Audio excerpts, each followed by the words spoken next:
Let's go live now to CBS News Middle East contributor Courtney Keely. So, Courtney, let's have this conversation from the framework of that roadmap here. We hear that term used often, but is it something that the American public can see as reliable? Not in terms of past roadmaps where I saw much discussion of shuttle diplomacy and roadmaps for peace between the Israelis and the Palestinians, and they never really got there on peace deals. So a roadmap to me is not exactly the language that you want to use for some kind of successful diplomacy because of the past usage of it. It starts to sound like jargon if you've been in the Middle East a little too long, like I've been. So basically what's happening now is that while people are going back to their countries, the Iranian foreign minister, Abbas Araghchi, and the speaker of parliament, Mohammed Bakr Kalibaf, have gone to Oman. And so they're not in Switzerland.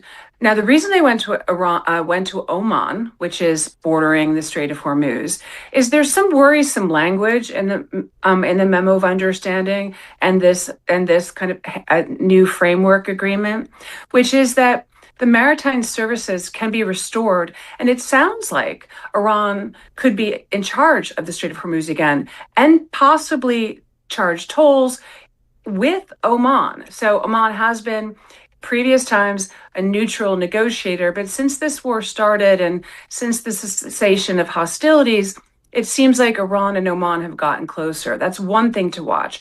The other thing is the lack of any talk about ballistic missiles in this roadmap, which Iran still has about 70% of, according to U.S. intelligence, despite the war. Also, the problem with Hezbollah really shows that Iran has agency in Lebanon with Hezbollah.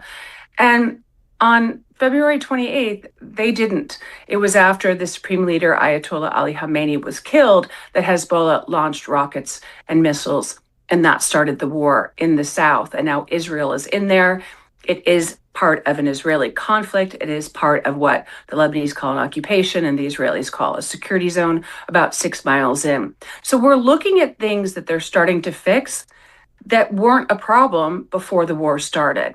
Now, we are all talking about the Iranian economy. The rial has crashed. That was a problem with protests in January. And we saw the massacre of protests even when President Trump urged protesters to take to the streets.